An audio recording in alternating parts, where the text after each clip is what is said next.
Les 20 et 21 juin dernier, le CIDCO, le Centre interdisciplinaire de développement cartographique des océans, a organisé à Rimouski son tout premier colloque sur l'hydrographie appliquée. Et a déclaré le colloque ouvert.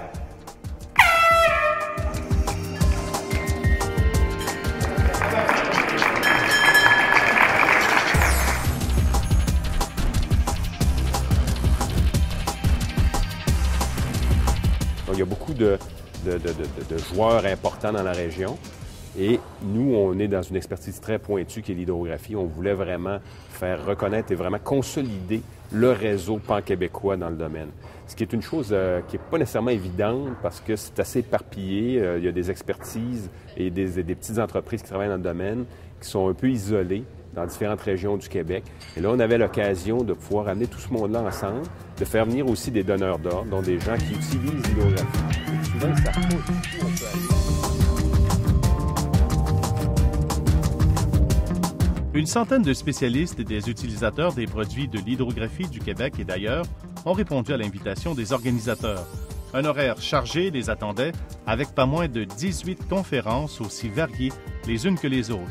En plus, une visite très appréciée sur le terrain à la marina de Rimouski, où les participants ont eu l'occasion de sortir en mer à bord de navires bien équipés et d'assister à des démonstrations techniques très concrètes d'une panoplie d'outils utilisés pour l'acquisition de données hydrographiques.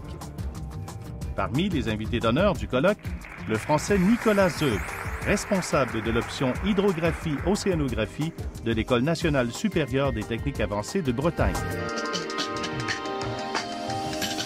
J'ai essayé d'expliquer les tendances actuelles au niveau de la recherche et au niveau des nouvelles applications qui s'ouvrent à l'hydrographie, autant dans le domaine du domaine étatique, la sécurité de navigation, que dans le domaine commercial, l'accès aux ports, toutes ces données qui sont stratégiques, et puis aussi d'expliquer que c'est un domaine souvent méconnu, mais qui est très intéressant parce qu'il fait appel à un cocktail de technologies et de domaines scientifiques qui est très très varié. La géométrique marine, la gestion d'infrastructures subaquatiques, l'érosion côtière, la navigation maritime, la géomorphologie marine et l'écosystème marin, tous des thèmes liés à l'hydrographie et abordés lors des conférences.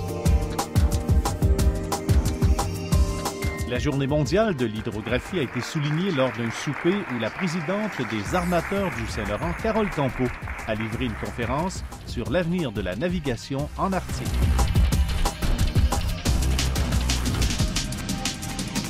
Un colloque bien rempli qui a répondu aux attentes des participants. Ils ont vraiment bien tapé dans le mille parce que la région de Rimouski est très dynamique dans tout ce qui touche les sciences de la mer. Et en allant chercher un colloque comme celui-ci, où on va chercher un aspect technique très spécifique qui est l'hydrographie, mais en plus les applications scientifiques par des intervenants de toutes les sphères, je pense qu'on est vraiment en train de démontrer qu'on a une grosse capacité dans la région. C'est très important. D'avoir des colloques qui sont un peu plus diversifiés en termes d'offres, c'est intéressant parce que ça ouvre des possibilités de collaboration et d'autres façons de voir nos propres questions scientifiques à travers les yeux de d'autres personnes qui travaillent dans d'autres domaines. Et nous, comme organisme producteur de données haute définition de bathymétrie, c'est le fun de voir les différents intervenants. On a des biologistes, on a des gens de la commission géologique qui ont parlé hier. Fait que ça nous réconforte dans notre rôle de base qui est de faire des cartes marines, mais on voit que l'information qu'on produit est utile à plein de monde.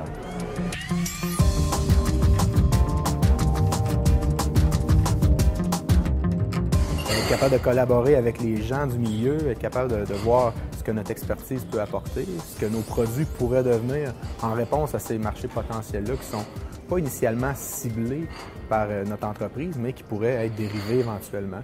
Donc, du partenariat d'affaires, des discussions avec des gens qui sont aussi des passionnés de ce qu'ils font et de vraiment avoir une espèce d'orientation plus générale de ce qui se fait au niveau de la région, au niveau des sciences appliquées, entre autres. Nous, on étant plus du côté de la biologie et de la conservation, ça nous permet de voir les nouvelles possibilités qui s'offrent aux praticiens qui travaillent en milieu marin pour mieux comprendre et mieux visualiser les endroits où on travaille parce que on le sait que La couche d'eau nous cache souvent il y a des choses à révéler en fait sous-jacent.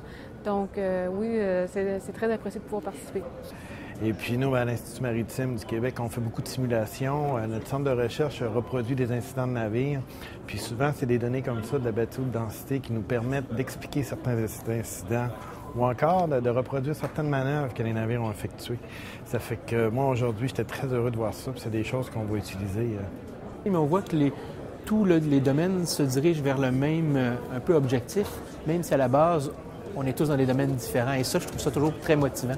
Après un colloque comme ça, retourner au travail est toujours plus facile. Il y a comme un petit boost, que je pourrais dire.